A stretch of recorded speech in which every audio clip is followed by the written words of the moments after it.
rolling. So I know Prabhupada came to Sydney in 1971 in May. Yeah. And there was the initiation the day after he arrived. Yeah. Were you initiated at that time? Yes. We were, I think there might have been about 10 or 15 people initiated at that time. Okay. Could you just say something about the arrival of Prabhupada? You had some special remembrance from that? Oh yes, so when Srila Prabhupada arrived at the airport, there were quite a few devotees there to meet him. And I was surprised that he was so effulgent and so glorious. I wasn't surprised at that, but I was surprised that he was so small and like only about 5'2". And because he always had such a big energy and his voice was so powerful and his books were everything was powerful about Srila Prabhupada. So that's the first thing I thought about. But I felt that I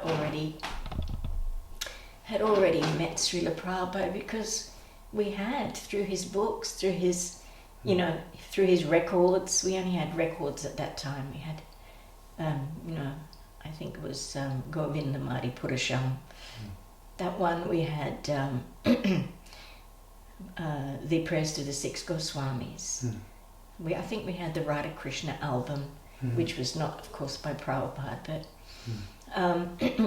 so I already felt that by serving him and being in his association that way, it was like he was just there physically, but really he was already present and he was already there somehow in our hearts.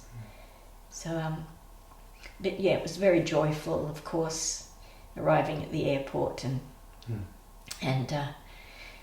seeing Prabhupada and for the first time. And so then I think it was look, my memory's not that good, but I think that at that time there were about 15 people initiated in the temple. And it was that first year that Prabhupada came, I think, that he brought the Radha Krishna deities. And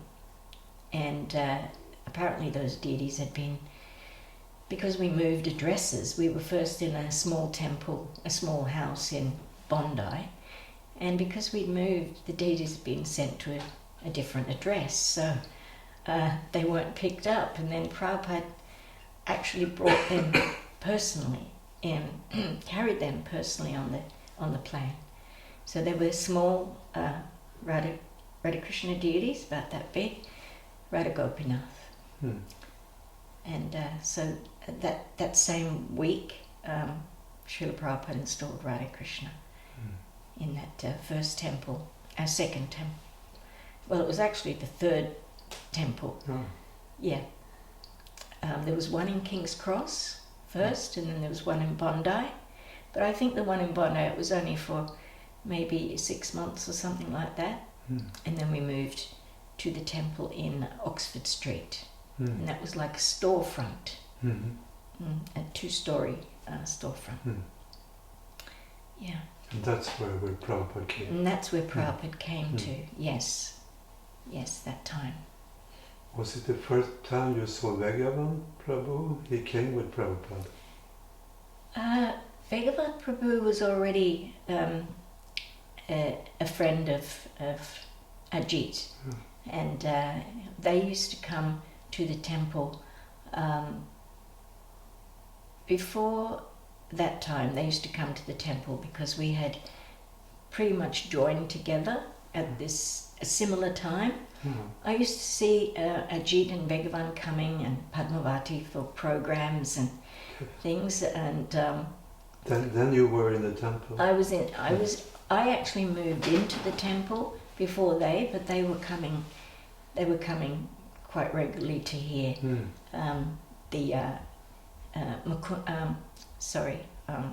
Upendra's preaching, and we had another devotee there, Bali Mardan, So there were, but this was in the temple in Bondi. Then I first joined. When did you join? It was probably only about 6 months prior to Prabhupada coming to Australia. Yeah. Okay. Do you remember something from the initiation? Yes. I'm not sure whether the initiation was after the installation of the deities. Gee, I should have. I heard it was the same day. Oh, it was the same day. Okay, yes. Now I remember what happened, because Prabhupada had brought the deities, and there was some clothes that he'd brought from India for the deities, but we didn't know anything about how to, what to prepare to install deities or anything like that. So when Prabhupada was dressing the deities, and then he said garlands, and we went, oh, garlands, we have to get garlands, we don't have any flowers. So I ran out the door. I think it was on a Sunday, and we were looking, myself and another lady, we were looking for some flowers somewhere that was open. We managed to find something and bring them back, and quickly made some garlands. They were not the nicest garlands, but they were whatever we could find. And I think Prabhupada just thought, oh dear, they don't know anything. But, he was very tolerant. He understood that he was coming to a place where we were all just getting trained in, how to look after the deities. And he even did say at one time that he's leaving the deities in the hands of the malechas, and he prays to them that please, somehow or other, help these young people to look after you properly. So, yeah. So I think with the initiation, that was of course a very moving time.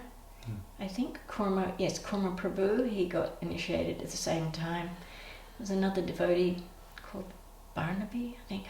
I can't remember all the devotees at that time who got initiated, because some people had just come to the temple. They weren't actually even sort of like, regular devotees that were living there, but Prabhupada was just so merciful, wanting to just, bring as many people and give them an opportunity for devotional service and for initiation as possible. So, Bhavi and Chauru, they were also initiated at that time, I think. Of course, Upendra, he had come from America. Bali Mardan had come from America as well. Ajit got initiated at that time. And there was another girl called Rasarani. She got initiated, and a few others. Yeah. And then a little later you were married to Ajit? To Ajit, yes. Which year was that? I think it was the same year. The same year.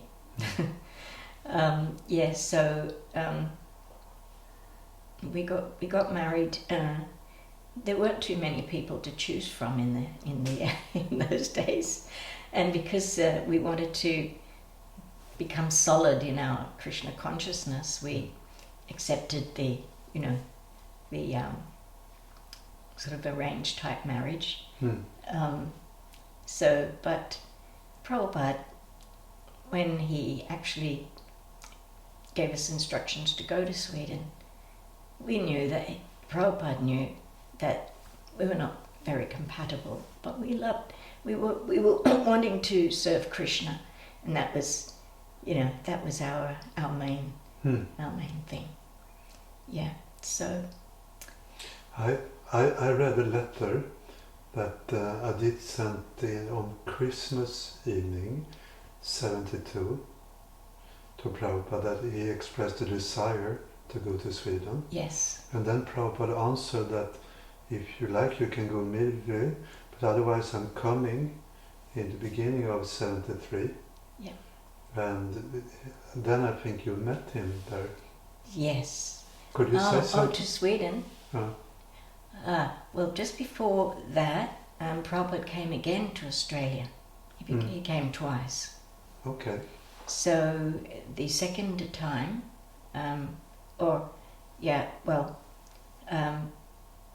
he came to, we moved from that temple to another temple in Glebe. All of these temples were just, they were just, how do you say, small houses or apartments or something like that. And at that particular temple we had a fire sacrifice. Some people were getting initiated, and that was in the backyard of the temple, because we had a bit of a garden in the backyard. And Prabhupada had a small house. It was a little flat just next to the in the backyard. And there was also a toilet facility there out the back where Prabhupada would use.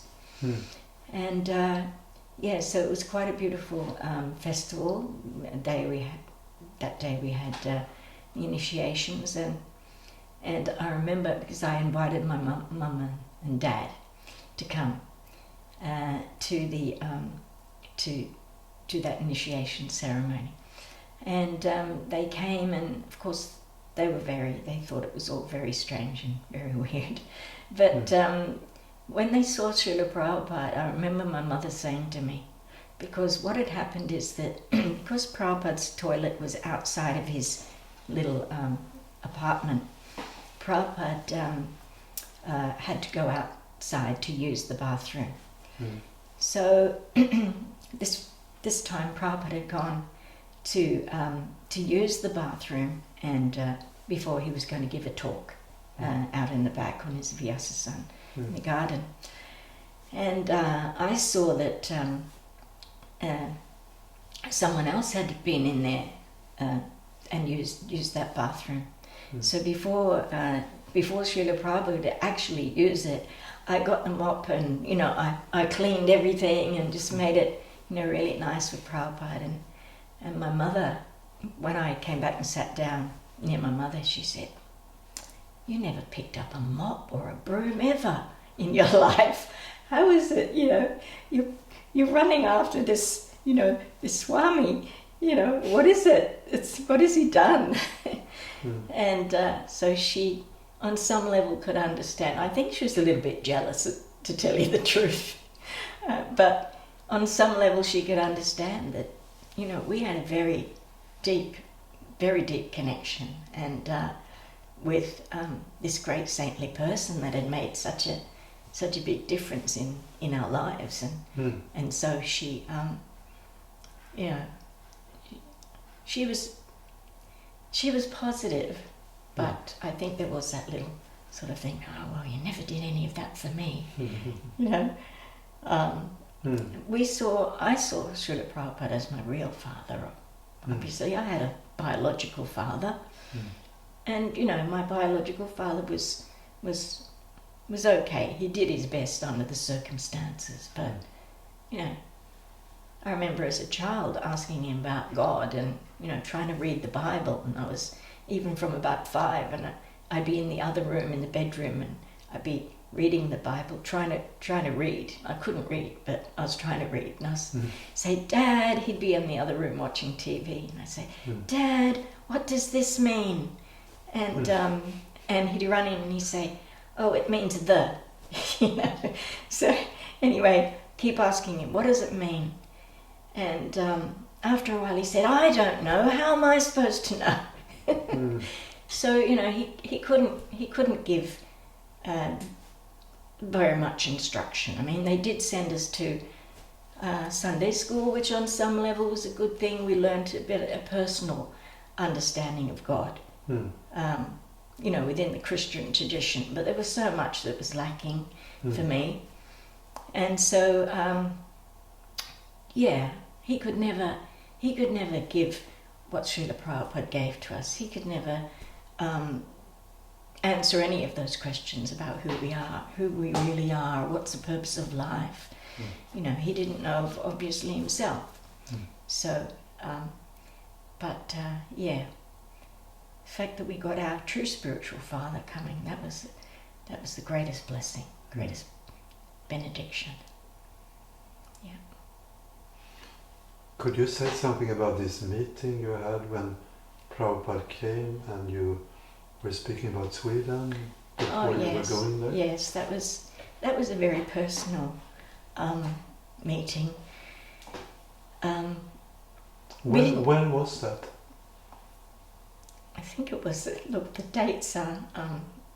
But it was that time when Prabhupada came. When Prabhupada came to Australia, when we were at that particular temple in Glebe. It was there, and we were in that small apartment with Prabhupada when Prabhupada.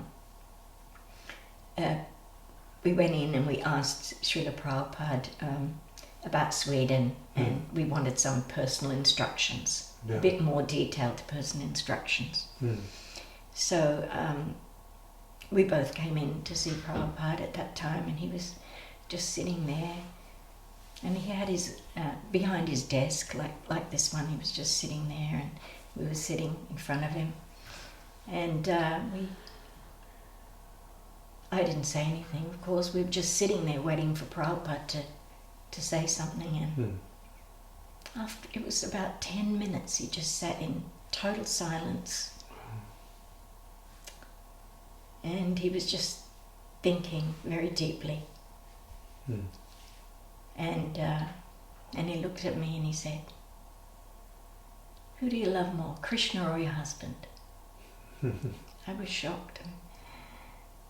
What am I supposed to say? It's like I hadn't developed any love for my husband. I'd just sort of gotten married, and in fact we weren't that compatible already. It was a bit difficult, you know. So, who do you love more, Krishna or your husband? Well, I didn't feel I could say that I loved Krishna. I'd never, you know, I'd just come to Krishna consciousness. So it was like, so.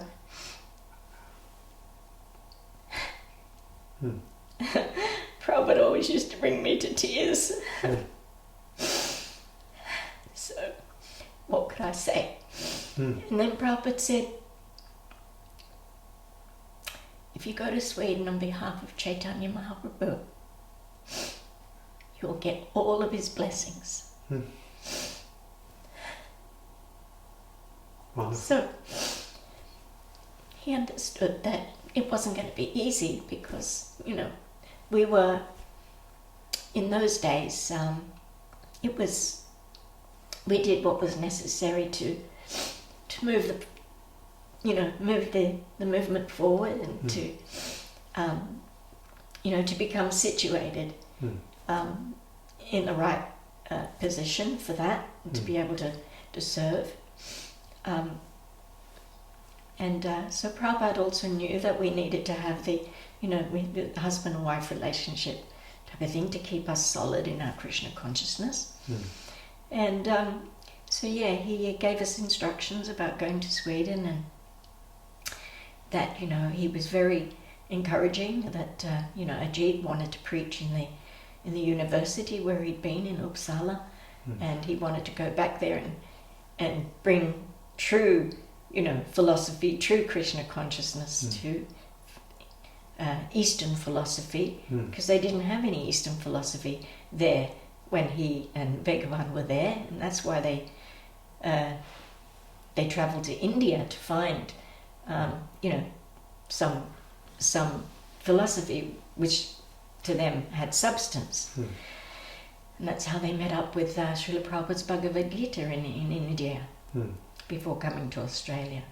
They were reading the Bhagavad Gita already, but so, you know, Prabhupada said to us, yes, you know, go, and we asked about the clothes, that, you know, how should we dress, and Prabhupada said, you can wear a long dress, you know, you don't have to wear a sari if you go to them, and Ajit can wear a suit if he wants, you know.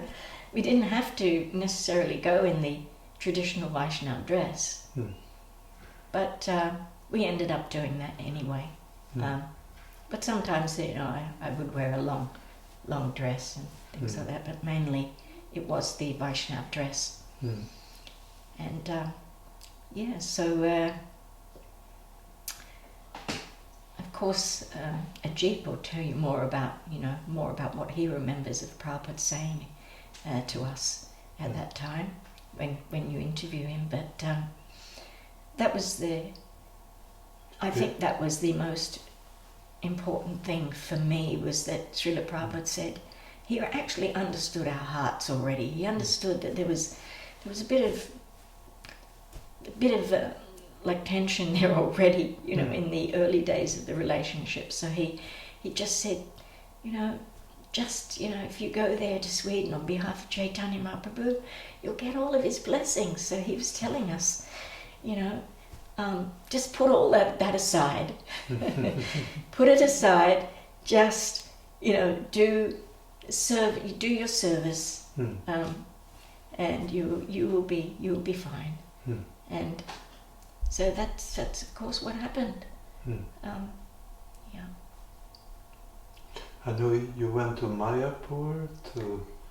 Yes. You were buying some paraphernalia for the temple. Yes, Prabhupada said before going to Sweden, we could go to Mayapur. He gave us his blessings to go there, and we went to Mayapur. Of course, in those days, well, there was no temple. There was only a few huts, and there was no place for grihastas to stay in Mayapur. So we had to go across the river to Navadvip to stay. So we found a little hotel on the banks of the Ganges. And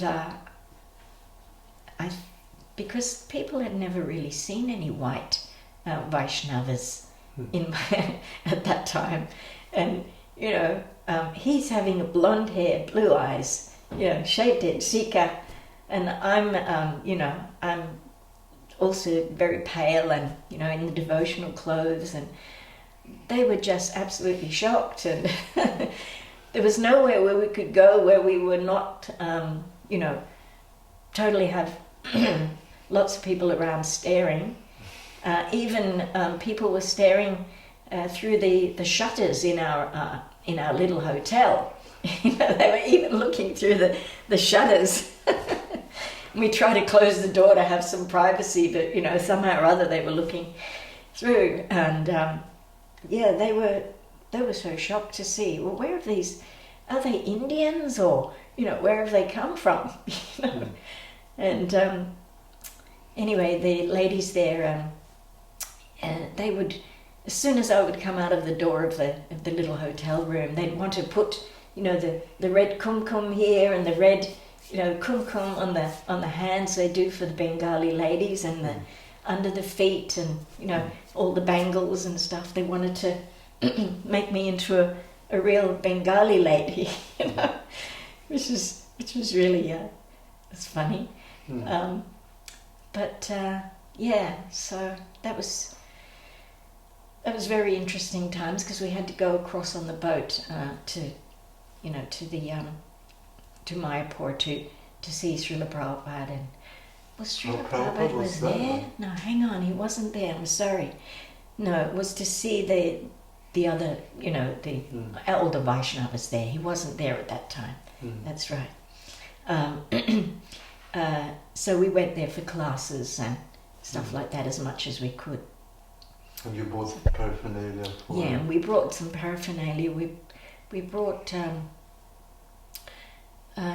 some cartels and some beads, and did we get Gornitai deities? Prabhupada told us we could get Gornitai. Look, my memory is not that good from back then. You'd think I would remember that, wouldn't you? Anyway, Prabhupada said we could get Gornitai or Radha Krishna, but anyway, someone will have to, you know, ignite my memory on all of that. No problem. Yeah, yeah. And then, you remember when you arrived to Sweden? I think you went to Ajit parents Yes, first? yes, we were very fortunate that we weren't just coming alone. We had Ajit's parents who were so kind. You know, I mean, you can imagine Swedish people living in suburbia, and you know their son and the daughter-in-law, who they'd never met yet, but has come in these totally weird clothes and you know, wearing this red kumkum and you know, and the tilak and everything, and and the neighbours, you know, what would they think? But they were just so amazing. They were just really good, and they were very happy to have us. I mean, of course, I'm not really sure how they felt deep down, but they were very accommodating anyway. Yeah, so from there we did our, you know, our harinams and stuff. Went out in the street and yeah, it wasn't that easy because I'd never been in such cold before, and you know, wearing the traditional clothes and saris and everything, and then we'd have all of the long karlsonger underneath, and you know, and they used to twist, you know, and we try to walk in the sari, you know, it was very difficult. And then, you know, just two people out in the harinam and in the cold. And so you were traveling around a little, or you were? No, we just really went to Västerås, you know, in the small town there, until the other devotees came. Then we started to do a bit more in the, you know, centre of Stockholm, and but we just sort of went locally at that time. We went to a few people's houses who had invited us back to their house, but mainly it was just in the local small town, Västerås. And then you started to prepare for Prabhupada's arrival? Or you got the house first in Spånga? Yes, we were preparing for the other devotees to come first, to, you know, so that I think we actually went down to, before actually the other devotees, Swedish devotees came, we went down to Germany. We had a book called Alglädjekälla. Yeah, Krishna Alglädjekälla, the Reservoir of All Pleasure, in Swedish. And but prior to that, we'd gone down. Prior to distributing that in Sweden, we'd gone down to Germany to do Sankirtan. And that was a real eye-opener too, because we'd never done Sankirtan. It was in the middle of winter. And those devotees were so austere. They would go and underneath a cold, if they could get a tap that was running, like, you know, they would just take a bath underneath a cold tap with a lota. And so that was really austere to go down there. And we would go out in the day, and all I was taught was a mantra to chant, because I didn't know how to say, take this book home and read it. That's all I knew how to say look, I don't even remember the German, but it was something like Das Nehmen Sie mal mit in the Hause lesen, or something like that. Read this in your house, take it home and read it. And you know, about a donation, all we want is a donation, something like that. So we went out, not being able to speak German at all, only having one phrase, and distributing the books on the street. We didn't have paraphernalia at that time, it was books. And so that was a really amazing experience in going out in Germany. And some of the people were very, very nice, and some of them were very rude, and some of them would just say, nix. It was like, get out of here. And but you know, we had to learn how to be tolerant, and we had to learn how to be humble. And that was the great thing about going out in the street. You had to really swallow your false ego. You had to understand that you were doing this on behalf of Chaitanya Mahaprabhu and, you know, Srila Prabhupada, and that whatever other people said to us was, we shouldn't really take it on. We should just understand that they didn't understand where we were coming from, and they didn't understand how important this mission of Chaitanya Mahaprabhu was. So there's a bit of a motto for that, which I didn't know at that time, but it's like, whatever other people think about me, it's none of my business. It's like, whatever they think about us, don't take it on, don't worry about it, just get out there and do your job. And so we did that, and it was very interesting because we, in the evenings, we didn't actually have anywhere to stay. So we'd go and knock on the doors of these monasteries, because there are a lot of monasteries in Germany. And we'd knock on those doors, their doors, and we'd say, we're travelling monks and nuns, and we are here to spread the glories of the Lord, and we'd distribute books, and some of them would put us up for the night in the monasteries, and some of them we would say, well, sorry, we don't have a place, but we always did get a place somehow, even if we had to go to another one. Sometimes it took a while to travel to another monastery, but we managed to so we really were practiced at depending on the Lord for everything at that time. We didn't know from day to day where we were going to stay. And so how long you were in Germany? I'm not quite sure. We could have been there for maybe a month. Wasn't an incredibly long time, but then what happened is the other devotees were coming back to Sweden, so coming to Sweden, like Vegavan and his wife at Padmavati, who we knew from, Ajit had known from his university times in Uppsala, but Padmavati I'd known from the temple in Australia, where she would come and they would come and to the classes and things, but they hadn't moved into the temple. They had actually moved to India, or they went to India prior to, and Ajit stayed in Sydney. Yeah, so they were already married in India when they Vegavan came back, and then they were married. So then from Australia they came to Sweden. So you met her. So we met in Sweden. Yeah. So that was really nice to have some other devotees that we knew and that were there and that we could associate with, and then some other devotees started to come too. Bumadev came from London. There was another devotee called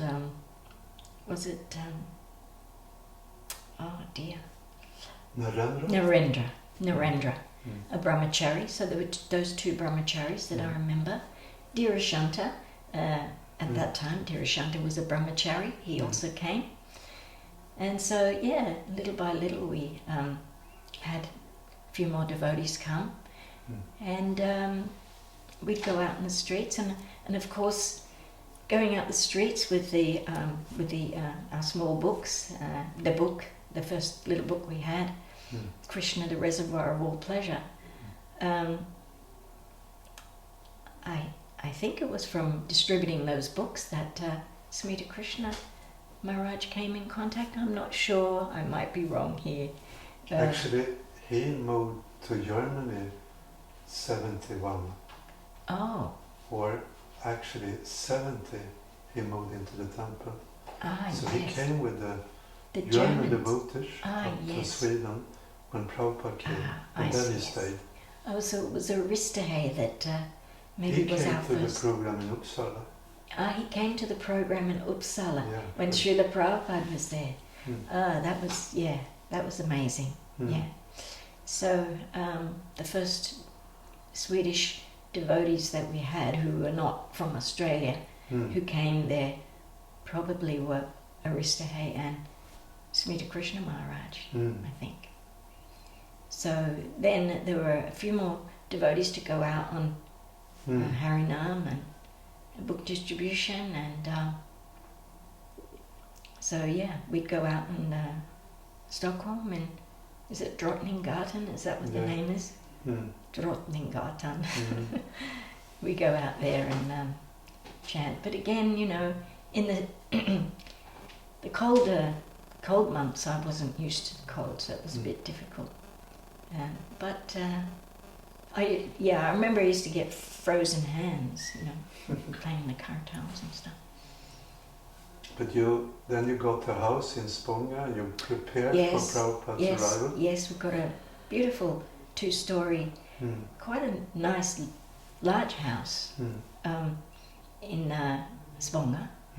And I remember it had lovely white wallpaper with gold sort of like patterns on it. So it was really quite a regal type house, and it had nice ornate fireplace and mantelpiece and everything. And we decorated it really beautifully. Although there was an old rusty car out in the back, which we were in a lot of anxiety about, because we needed to get rid of it before Prabhupada came, because we didn't want to have that eyesore there before Prabhupada came. We managed just at the last minute to somehow or other get someone to come and tow that old car away.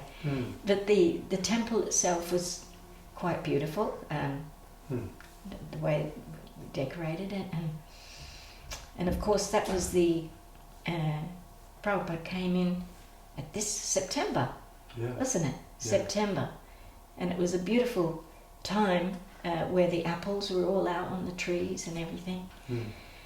And Prabhupada would come on the little morning walks around the neighbourhood with us. You were accompanying on the morning walk? Prabhupada on those morning walks, But, you know, because there were so many devotees from Germany and everywhere come up, it was like you couldn't really, you know, get as close to Prabhupada as we would like to. But it was all very beautiful in any case. What was your service when Prabhupada was there? You were in the kitchen, something, or? Yeah, the kitchen. Prabhupada used to ask me to sing and you know, play the harmonium at certain times. In the Spånga temple? I'm not sure if he did it at that particular time, but that was quite a lot part of my service, because you know, there were limited people who were, you know, who actually could sing and play harmonium, so that was something that I did quite a lot, and also on the streets, take the harmonium out and on the streets and do Harinam like that. How did he know that you were singing and? Well, Prabhupada actually first heard me singing in the temple. I was singing downstairs in the temple. I think it was in Melbourne. And Prabhupada once commented and you know, said something nice about my singing. So he was very encouraging. So he did encourage me from the very beginning to sing. Yeah, so that was one of my services, but also, you know, whatever was required. It was the, you know, looking after his room, cleaning the room. Padmavati, she was more the cook. Yeah. She was the cook. She was a very good cook. So I would maybe help with that, but mainly, you know, I really didn't do a whole lot of the cooking. It wasn't my forte, but I would, you know, help with all of that, like the cutting and cutting up and the ordering of the boga and all of that sort of thing, and whatever needed to be done, whatever was required at that time, we did what was necessary. I know Shrutakirti Prabhu came with Prabhupada as a servant. Yes, Shrutakirti, I remember, yes. And did he cook for Prabhupada, or Padmavati cook for Prabhupada? No, I'm not sure. if she actually did cook for Srila Prabhupada. I'm sure she would have. But yes, he did have his own, personal servant come who did cooking. But I'm sure she would have, if she didn't cook personally for Prabhupada, she cooked a lot for the devotees. Yeah, she was. I used to admire her ability to. Somehow or other, she used to just be able to cook, and it's like, how is she able to do all that? She had this knack, for making this beautiful preparations. So it was good because we had a few people. We didn't have that many people in the temple, but we all had some sort of talent that the others sort of maybe didn't have. So, as it always is, in the temples, we would do whatever we could do best. As much of that as we could do. Yeah, for the service. Were you there at the Arlanda airport when Prabhupada arrived?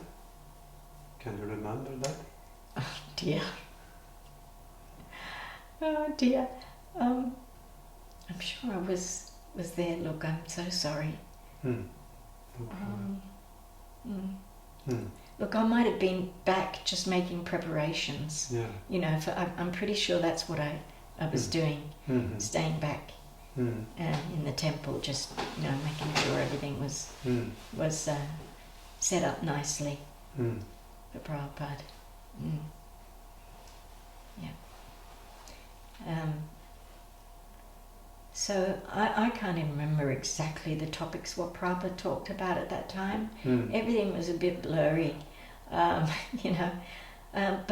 I do remember one thing that he said, and I do remember him sitting out on the balcony, and everyone was so surprised. The Swedish devotees were thinking, this is the autumn time, and usually it's quite cold. Already.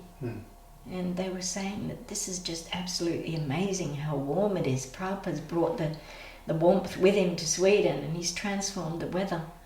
And he was sitting out on the balcony and is just without a shirt after he'd had his massage. He's sitting out on the front balcony overlooking the apple trees. And he saw some of us out there picking apples. And he just said, when you from the balcony, he told us, he said, when you take the apple directly from the tree, you don't actually have to come in and offer it. He said, just take it, as the blessing from the Lord. Oh, really? And I was quite surprised that he actually said that, because we thought, we saw that quite differently, but that's what he said. Yeah. So you were there picking directly, picking apples which we were going to take in, And Prabhupada got massage on the balcony. On the balcony, he was sitting out on the balcony. Maybe he did get massaged on the balcony, or maybe he just came out to sit on the balcony. Maybe he got massaged inside. I can't remember, but I do remember him sitting out there, just overlooking the apple trees which were in the garden, and looking very happy and very effulgent, and just without a shirt. And I was thinking, it was still a little bit nippy, even though it was very warm for the Swedish weather. But yeah, it was actually quite warm, but still, coming from Australia, I was used to a lot more warm weather. That's a nice story. I heard from Ajit Prabhu, he said it was a grey pear tree. Pear tree? Yes. It was. And Prabhupada, I think he said he wanted things that grow locally, yes, that they should use for his prasadam. Yes, that's right. Yes. You remember that? Yes, yes, that's right, because those locally grown foods are the foods that we're meant to have, because they're coming from the from the local earth, and they have what is required for, the nutrition that is required for those who are living in that particular area. So yeah, Prabhupada, obviously, the more close to Mother Earth and the close to Mother Nature, and the more natural things were, the better they were. So yeah, he encouraged us in that way. And there wasn't a whole big variety of vegetables at that time. I think they had cabbages, cauliflowers, carrots, and potato. That was about it. Which we had a lot more variety in Australia. But yeah, that was sufficient. We could make nice preparations with those local vegetables that were grown here in Sweden.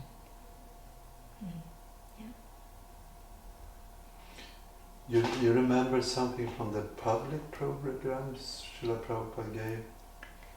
Well, I do remember going to the Uppsala program, and I do remember that was amazing, and I was quite surprised that Prabhupada, how bold Prabhupada was at speaking out about, first class man, second class man, third class man, fourth class man, in a university that was very, very, and a country that was very, socialist based country.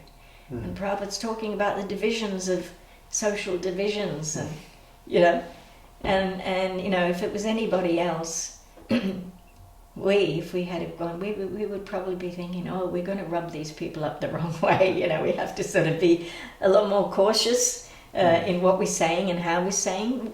We didn't have the purity, obviously, but we're still quite bold in the things that we said, trying to, repeat Prabhupada's words as closely and his philosophy as closely as we could when we went to school programs. But still, there were scholars there were, university people from the university there, obviously studying at the university, and and there were some of the devotees there, and came with us, and to see Prabhupada talking about the divisions in human society, and very boldly speaking out very clearly about the Varnashram system. And it was so beautiful when whoever it was in the audience, someone was a bit antagonistic and said, so you think you're the first class man? And Prabhupada just said, oh no, I'm not, I'm fifth class man, I'm the servant of everyone. And then everyone just applauded, and that was just such a beautiful statement, just showing Prabhupada's where Prabhupada truly stood. He was not proud in any way. He doesn't think himself a topmost Brahmana or the topmost, Vaishnava or the topmost guru or anything like that. Srila Prabhupada always felt that he was the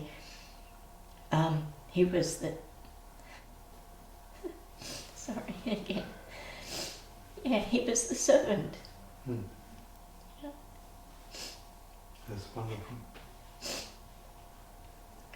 Yeah, always felt meek and humble, which of course is the one of the 6 symptoms of surrender that Prabhupada taught us. Always feel meek and humble, and always understanding that we are here. We're always at the mercy of the Lord. Everything happens by the mercy of the Lord, and nothing happens independently of the mercy of the Lord. And that we're always dependent on the Lord to maintain us, and the Lord to provide everything that we require. So Prabhupada taught us all of those things, but he was the living embodiment of it all. He already demonstrated all of those symptoms of surrender, accepting everything favourable for devotional service, rejecting everything unfavourable. Always believing, the Lord would maintain and protect us.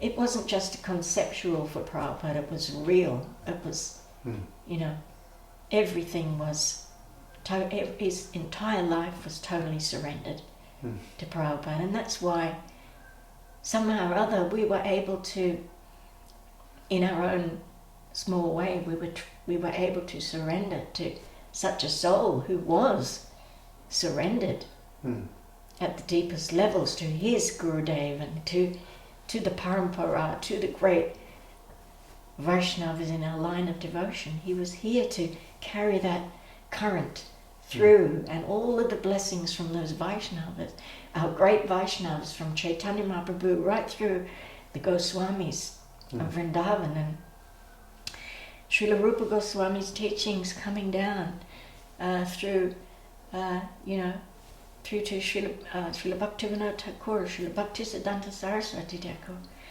and then down to Srila Prabhupada. And despite Prabhupada being very, very, sometimes very, very strong in his preaching, it was never coming from ego in any way. It was never coming from any self-aggrandizement. Look what I know, I'm such a great, he was a great Sanskrit scholar, he was a great erudite scholar and understood and could speak many wonderful, verses, Sanskrit verses and Bengali, and, could understand the Shastra very, very eloquently and present it very eloquently, but yet he didn't have any ego there. So that was what was so beautiful at that first, the Uppsala meeting, that those who were there who had a little bit of openness in their heart, and I think most of the people there were very taken aback when Prabhupada spoke from his heart about, I'm the servant of everybody. So they would have that really came home. And it was shown by the applause, not just from the devotees who were applauding and saying Jai Srila Prabhupada, but it was the congregation there of the people, the Swedish people who had come there. Can I ask you? You said you were playing harmonium, you were singing, you were also, I think, when Prabhupada came to these public programs, there were kirtan going on already when he arrived. You were part of that groups who were singing when he arrived to Uppsala or to Stockholm University, or do you remember something? I don't think so, because Srila Prabhupada, when the devotees came from Germany, they were there, and I think there were kirtans happening there of the male devotees and the stand-up kirtans. So I would have to ask Ajit. He has a much better memory than I do about. We already interviewed Ajit. Oh, did you? We did it together. Great. So he. All right. So what did he say? Well, not something particular about that, but Rimati, she said that you were in a kirtan group with, I think it was with Hamsadutta and Veda Vyas and a few others, and you were there on stage. Oh yes. Rimati actually reminded me of that. Can you imagine? She reminded me of that we were on stage with Srila Prabhupada and singing. So Prabhupada did invite us up to come and sing on stage. Yeah. I don't have Alzheimer's that I know of at this stage. But there was just so much going on in those times that we just. I think also we were going through a lot of. There was just a lot happening, at that time, yeah. And I tell you, I was probably,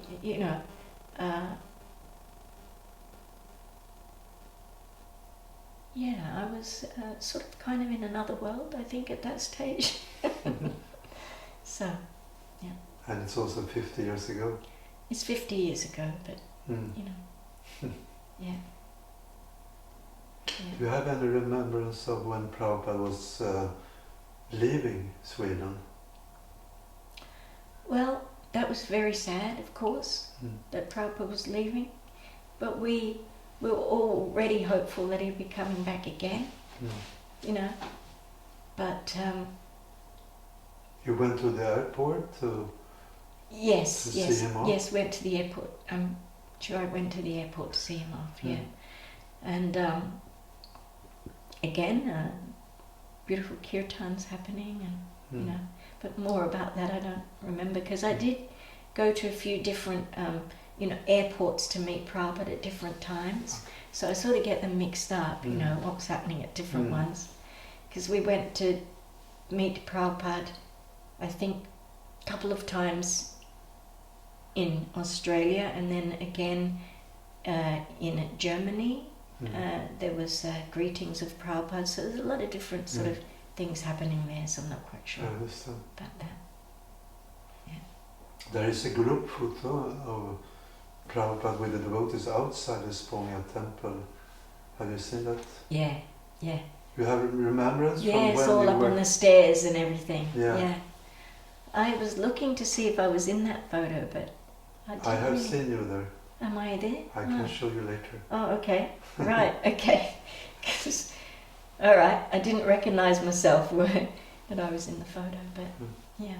I thought I might have been doing something else at that time, but yeah, there were quite a few devotees on the stairs and everything. Yeah. Yeah. One thing that was a very beautiful thing, that when Srila Prabhupada did leave, he left a few things of his paraphernalia. So we happened to get, Ajit and myself happened to get one each of Prabhupada's socks. Oh, really? So we have that sacred sock each. And we got a few other things from Prabhupada's room. Like I managed to get Prabhupada's tooth twigs, because he used to use twigs to clean his teeth, and they brought twigs with him from India, because he used to like to use the neem twigs. So we got those, and you still have it? Yes, I still have it, but I was in such a rush on the way coming, I was going to bring them, and I didn't bring them. Okay. But Pamavati managed to get a Prabhupada's sheets and a pillow slip from Prabhupada's bed, and I managed to get a blanket. So I've still got that blanket, which again, I didn't bring. But wonderful. It was quite a big, nice blanket that Prabhupada had, and he only had his single bed, of course, but it was a nice blanket, and so we've got those. That blanket was used specifically for him in Sweden? On his bed, yes. Okay. On his bed in Sweden. Yeah. So all the devotees, and I'm feeling a bit bad that I actually didn't bring it to Sweden, but all the devotees in in Australia who have come to our kirtans and stuff, they've all got to get the darshan of Prabhupada's Swedish, the sock from the Swedish yatra, and the blanket on their heads. There is one sock in Krishna's Gård, in the little box at the Prabhupada's Vyasasam. Oh, well, maybe that's the sock Ajit's. We might have actually got a few other socks, I'm not sure, but maybe Ajit left that sock there. Yeah, but I will ask him. Yeah. Yeah. Is there something you want to add to Prabhupada's stay in Stockholm? Well, I just want to say that I just feel that to be part of that Leela at that time, the Srila Prabhupada's Leela of, you know, I mean, we were only 20, I was 21 and I think Ajit was 24, perhaps, or maybe 25. And, you know, we'd only been in the temple for like no more than, was it a year or, you know, year or maybe a year and a half, 2 years at the most. And Prabhupada is, you know, sending us to the other side of the world and, you know, to open a temple and I just, I think how much faith Prabhupada had in us, you know, how much he, I mean, can you imagine young devotees that are coming now and they've only been around for like 6 months, a year or 2 years, you know, they look at the older devotees and they think, oh, wow, you know, you've been around for such a long time, you know. But there were hardly anyone that had been around for more than a few years at that time. And so Prabhupada had invested everything in us, really. It was only by Prabhupada's blessings and Prabhupada's mercy that we were able to do anything at all. And but because of his purity and because of his power and his dedication, everything happened. Everything, you know, we just went about the actions, you know, in our way, whatever, you know, we could do, but everything was done through the mercy of Srila Prabhupada. People came, people were attracted, and, you know, books were printed, all of that, all through his great mercy. And then, you know, being able to be part of the setup of the, you know, the Krishna's Gård, and that was so beautiful. And I thought, of course, it must be Krishna's Gård. You know, this must be Prabhupada's given us this beautiful place to come and to start our first real community, like bigger community. And so that was always very beautiful. And then, you know, installing the deities there, Gandharva Giridhari, and they were very beautiful times. Remembering those beautiful times of in those days. So yeah, many fond memories of the devotees, having met such wonderful saintly devotees, you know, such as yourself, such as Samita Krishna Maharaj, you know, Aristahe Prabhu, beautiful saints from the beginning.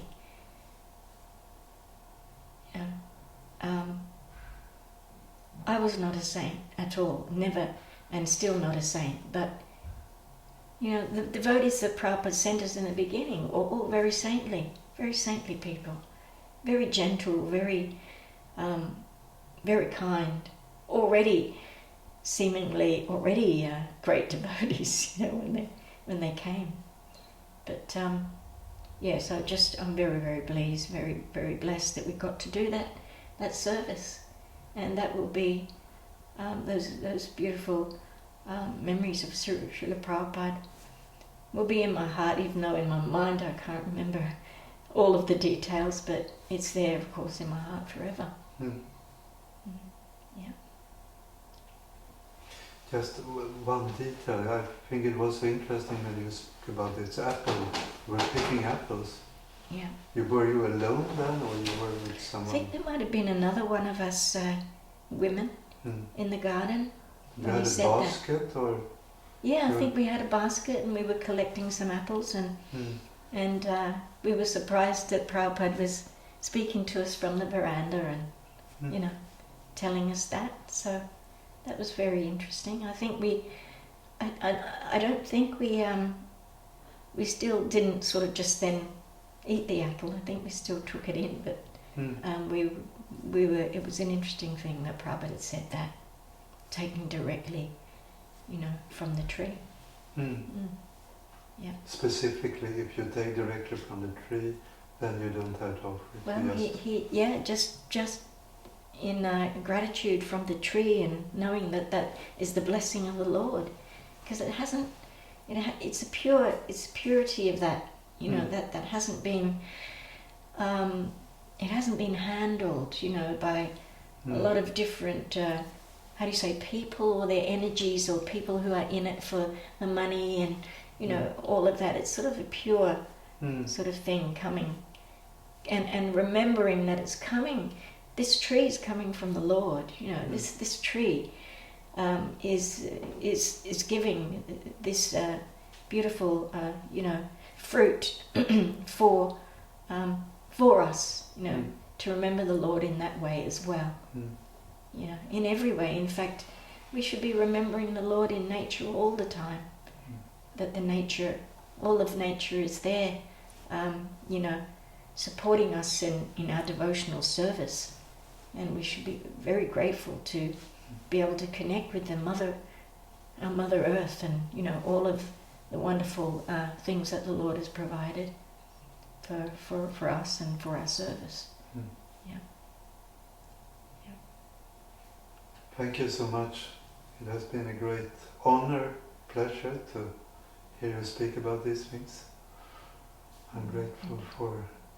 So wonderful you came back for this occasion. Yes, it's been beautiful to see everybody again and to just it's been very touching because we have a lot of old memories which are very sweet. There were some not so sweet memories too. There were a lot of challenges as well.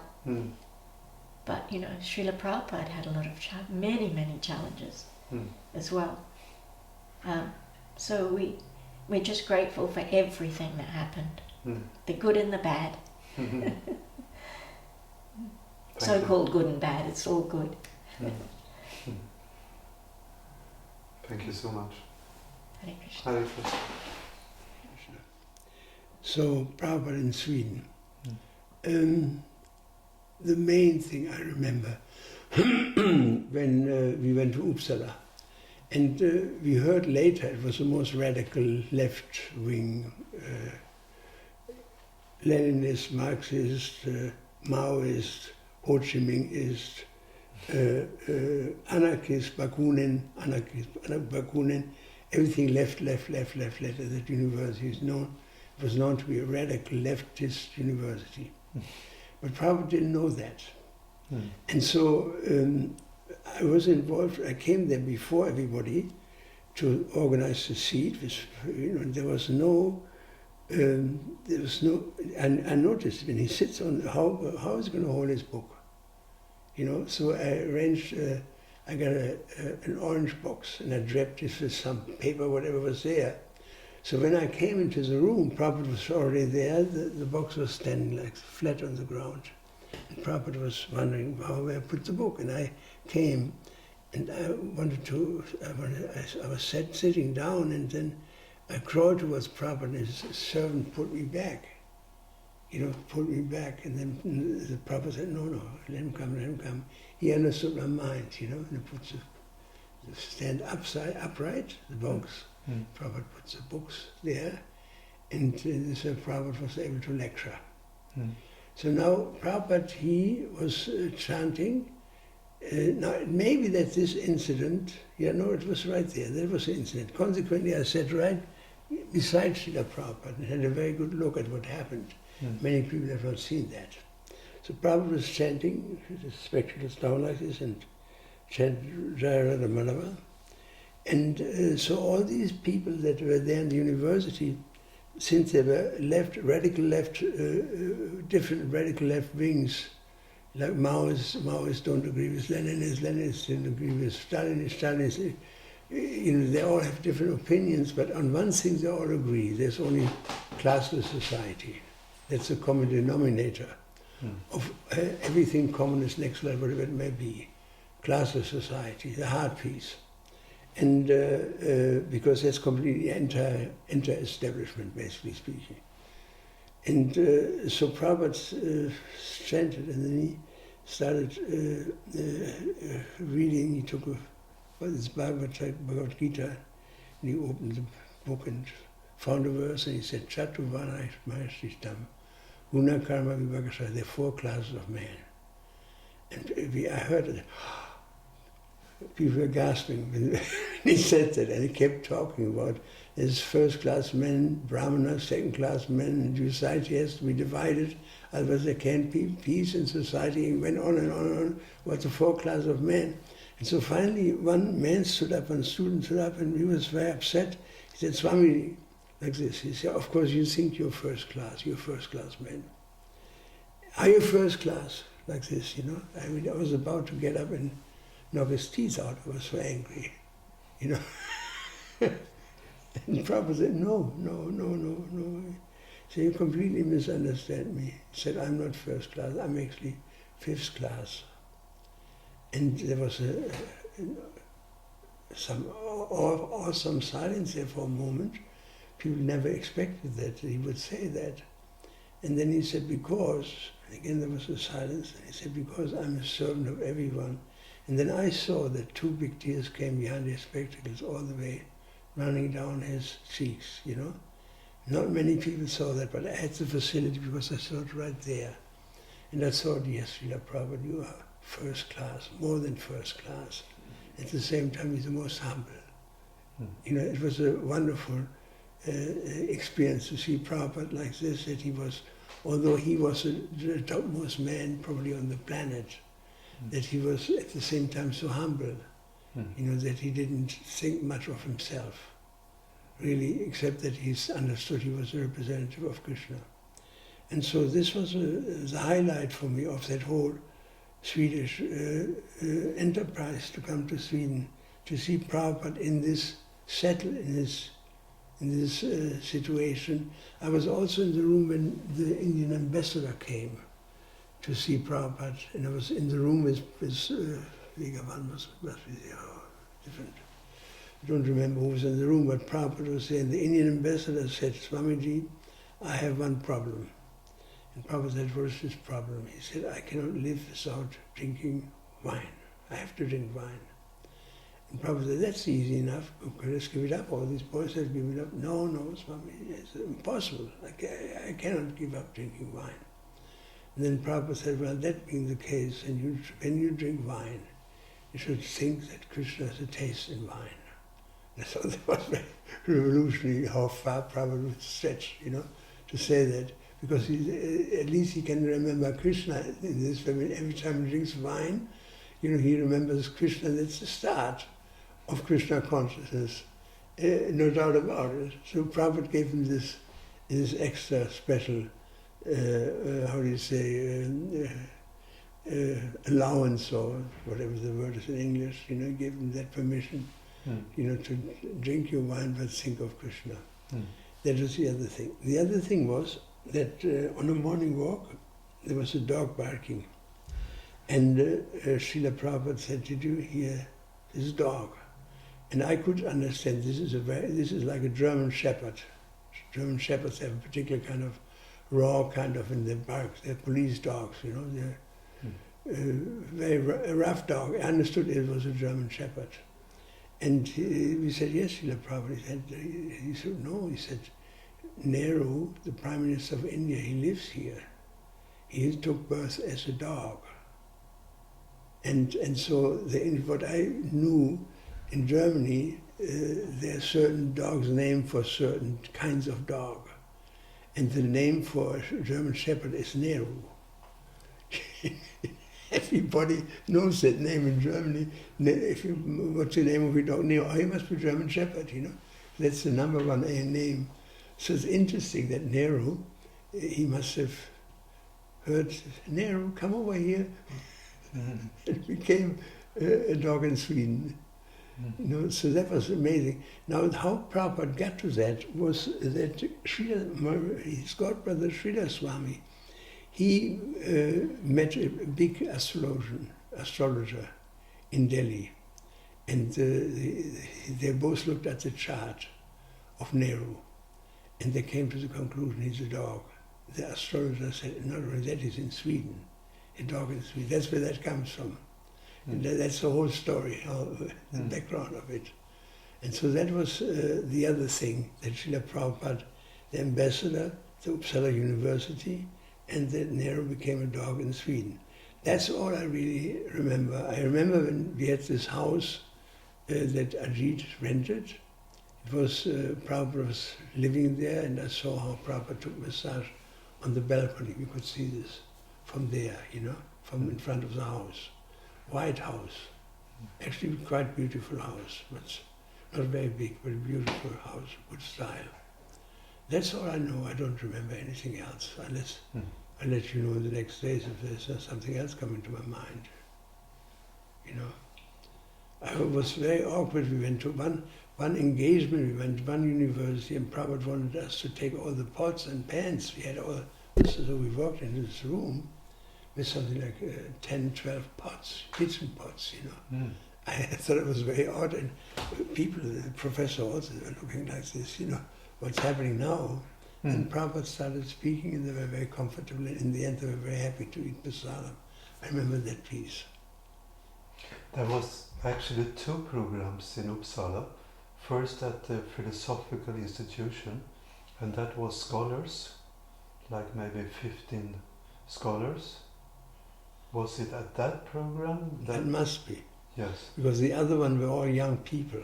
Yes. It was an auditorium. Yes. So I don't, maybe that's where the things with the pot and pans happened, Yeah. So you helped to serve the scholars? Yeah. After that, I remember people were kind of uptight seeing this range of kitchen pots coming in, understandable. But when they heard Prabhupada speaking, I clearly remember that they were very satisfied about his presentation. In the end, when the prasadam came out, they were really digging in, they appreciated it, They saw how that goes together, But then beyond that, I don't remember anything, basically speaking. What else was there? There was this group photo outside the temple. Have you seen that group photo? Together with Prabhupada and all the devotees? Yeah, I'm on that group photo on the right side. Yeah, right. I saw you. I'm there. You have any remembrance from when this photo was taken and Prabhupada was... No, but when I saw the photo, somebody gave me the photo recently. I said, I remember that we took this group photo. That was in front of that house. Some people on that balcony upstairs also. Yeah. But you saw Prabhupada on that balcony? That was a different balcony. The house must have 2 balconies, one for the public, and then this was in front of his room. There was a window underneath, and there was a very small balcony. That it was accessible only from that room, from inside the house. Whereas this one, you can climb up with wooden stairs or something. Ah, okay. Okay.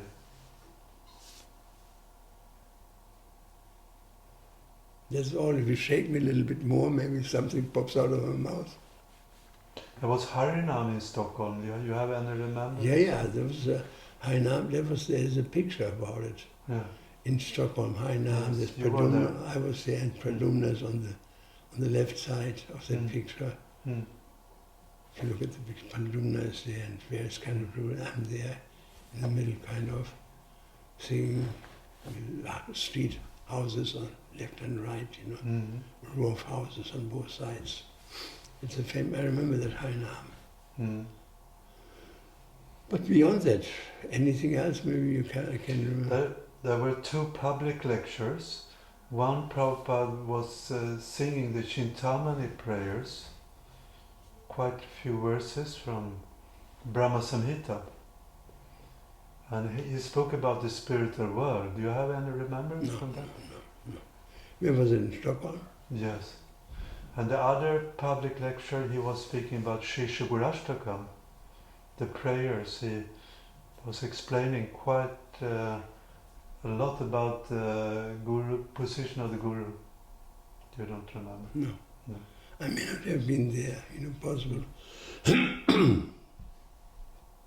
you have any remembrance about the living facilities that was packed with devotees and? Yeah, as far as I remember, it was packed, you know. It was just even from Germany we came with a lot of people. And so it was chaotic, you know. If you put all these people from different countries together, it's chaotic, you know, particularly brahmacharis, you know. So that's all. Is that okay? Thank you so much. Great. Hare Krishna. Especially this with the dog, that was new for me. The what? This story with the dog. Yeah. That was, I never heard that. You heard the dog barking? And Yeah. And Prabhupada stopped. Did you hear this dog? You know. And I knew it's a German Shepherd, you know, also. Yeah. Because I've been living in Germany my whole life. And they're a particular kind of rough, angry kind of, aggressive kind of. All right. Thank you so much. Hare Krishna. Hare Krishna. Hare Krishna. Magnetic, he has not seen that before. And then he turned to me and said, and all this will fail, 100%, if there's no love and trust between the devotees. Wow. He repeated it, all this will fail, you know. It's a very important lesson he gave right there. You know. Was it like a prediction or like a general statement that if The there's general statement that this is the principle of our movement, that people go, basically speaking, if there's no love and trust, then people go. If it's a loving community, they will stay on, even in difficult times, you know. I mean, we had very rough times sometimes in our movement, under very rough leaders, you know, where people not only left, they were kicked out, you know. Prabhupada cried when he heard that somebody was kicked out, you know.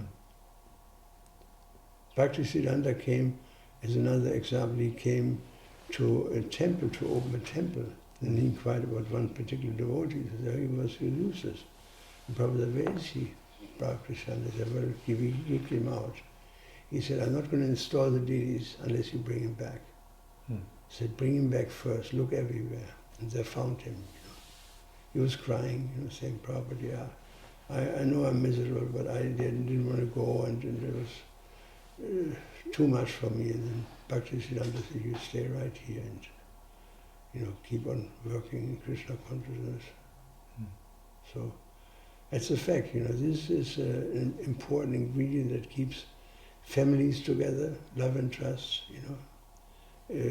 Groups together, youth groups together, you know, old warriors together, there's some love and trust there, you know.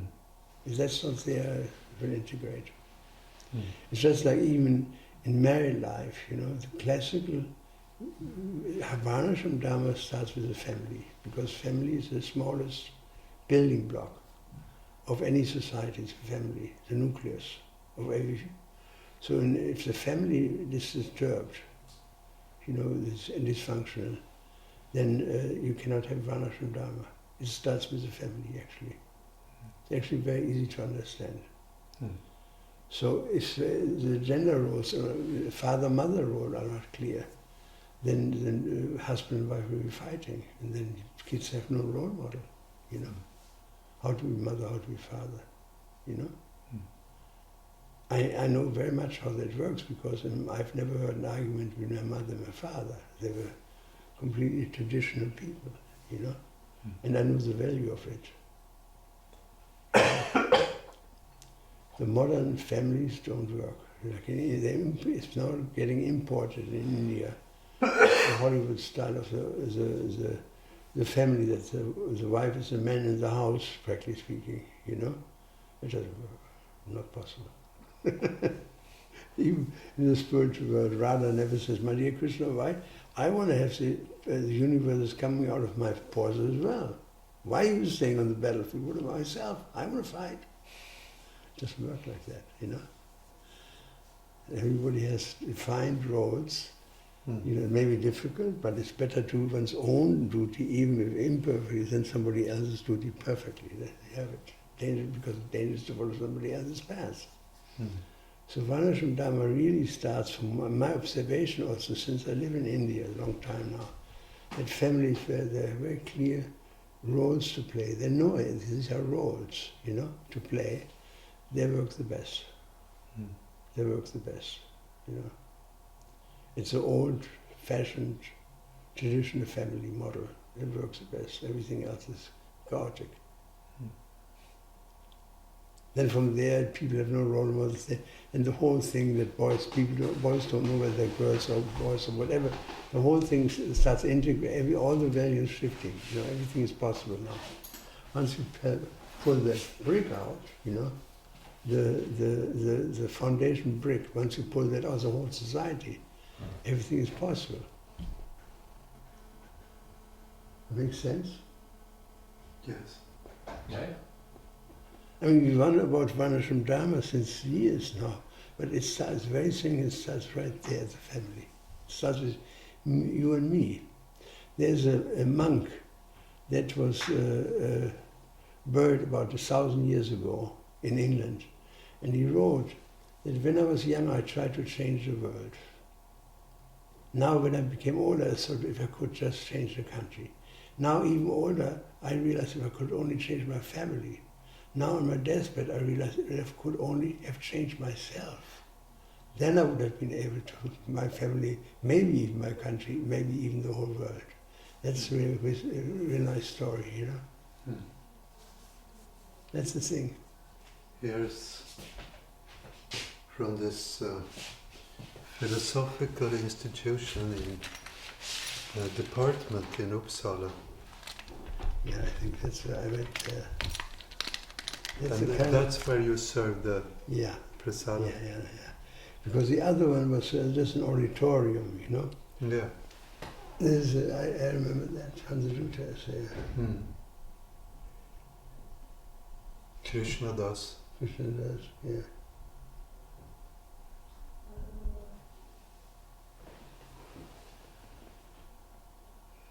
Yeah, they were nice, civilized people in comparison to the students, I didn't know there was Krishna Das. He made it, huh? He actually organized that program at the philosophical department. What happened about the Walter Eidlitz people? Did they dry up, that movement? Or are they still around?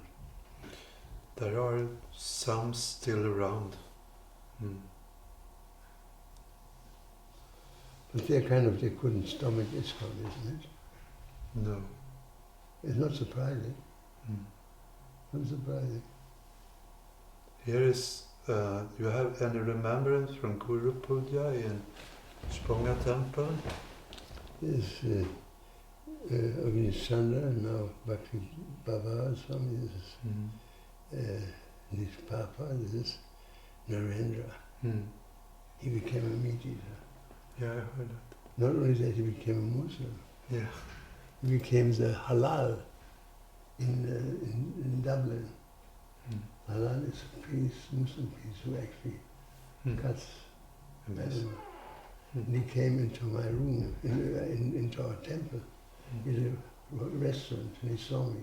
He said, Prithu, you remember me? I said, I don't remember you. He said, Narendra. I said, oh, and I can see it. What can I do for you? I said, I have a message for you. Beef eating is very good for you. Beef eating, he said, is very good for you. But I studied meat, so I became so angry that I threw him through the glass door. Pushed him through the glass door broke. He tumbled down this stage, and later he died. Very soon after that, he died of cancer. And this is, of course, this is Mrigupati Prabhu. This is Paramahiti. This is Alanat Puri. This is, it may be Paravita. This is Santimati. This is the wife of Jagora. She has big time Parkinson or Alzheimer, one of the both, very big time. This is this fawn boy, this is the worst story I ever heard of a devotee. It's the worst. Can't get any worse. Here's a little other angle. Huh? It's the same photo, but it's a little angle, other angle. You see more Prabhupada here. What did you do? Did you change it? There are two. I see. There is this one. Yeah. There's Duta here. Mm. It's Ramohan here. This is a better photo. Mm. It's Ramohan. Yeah. He is so traumatized from ISKCON management in Germany that he said, he goes to the temple, he starts sweating. He said, I can't go, I'm so traumatized, you know. Mm. And so he trains 64 rounds every day, but lives completely alone like a hermit in Vienna. Oh, really? Yeah. Mm. You have any remembrance from this Guru Pujas? Not directly. Mm. Some liars, yeah. Mm. I'm not here. No. Yes, I would be there. Yeah, that's it. That's you. I can see. That's you. Yeah. Here's from the... Yeah, I'm right there. So, you see, this must be the back side of that house. Mm-hmm. That's the balcony where Prabhupada took massage? Or? Really? No, No. I have a different. It was just an erker, you call it, you know? This one? That's where I took massage. Okay. It's toward the garden or... Yeah, that's where I took massage. That was exactly. Mm. That's the front side of the house. Okay. So, you came with the German devotees from... When was that? When when I Prabhupada came. was Yep. here, Yep. you came with the German devotees up to Sweden? Yes, we did. Yes. Yes. We came. I came with Uttal and Gananath and me in a big truck, in like a van, huge big van. Okay. And we had all the equipment in there for any festivals we were putting on. And we're actually putting those festivals on along the way, all the way up to Sweden. Okay. Yeah. And you came a few days before Prabhupada came, or? No, Prabhupada did come. He came to one of our festivals. I think maybe in Denmark, that I can vaguely remember, but I kind of, in my head, I think it was Denmark. Mm.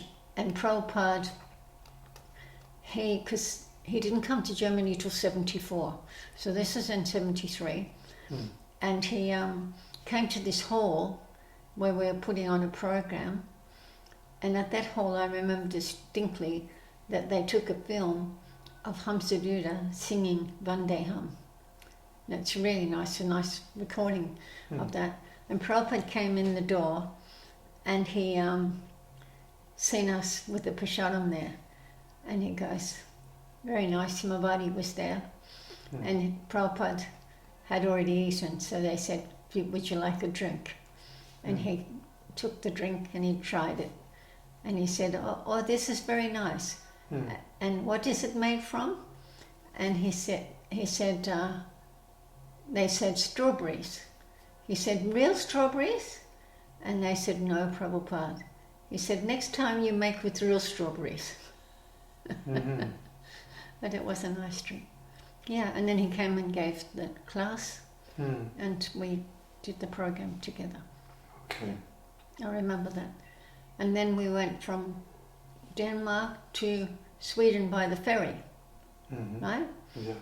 And we got off the ferry, and we had a few vans. Remember, oh no, this was with Ramati in Stockholm. He always was proud of our vans. He says, oh, we have how many?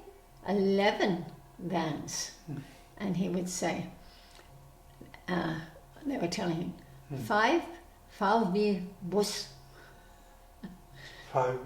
VW bus. Okay. VW Yeah. bus. And he said, and Mercedes, we have 6. We have 5. We have 6 Mercedes bus.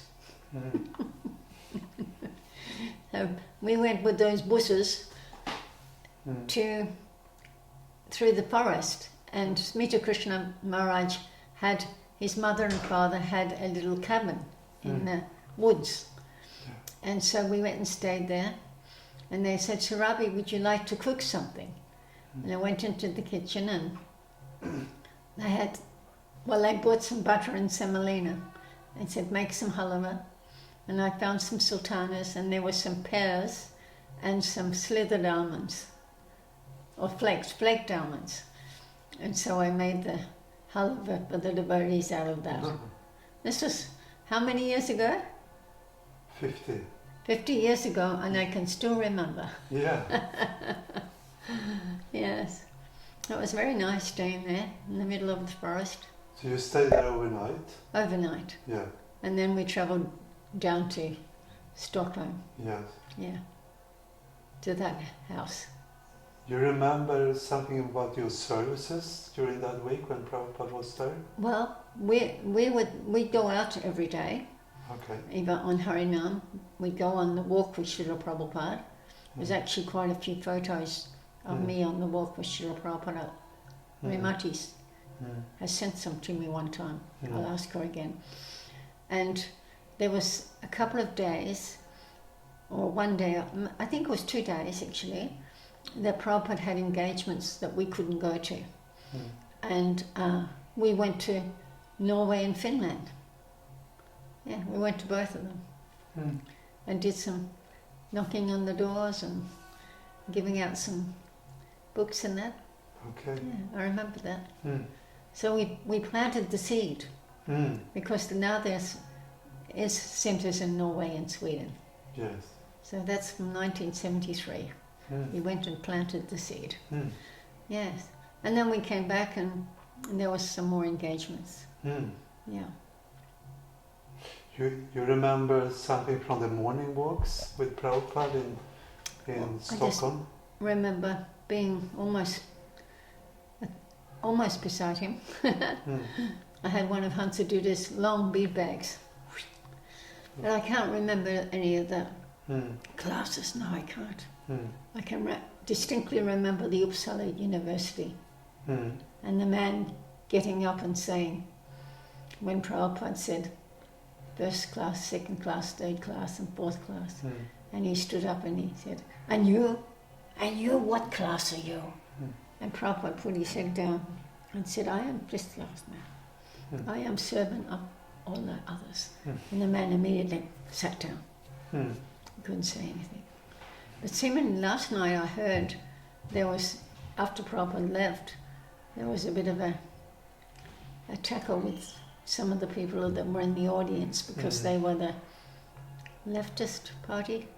Yeah. And they didn't like our classes.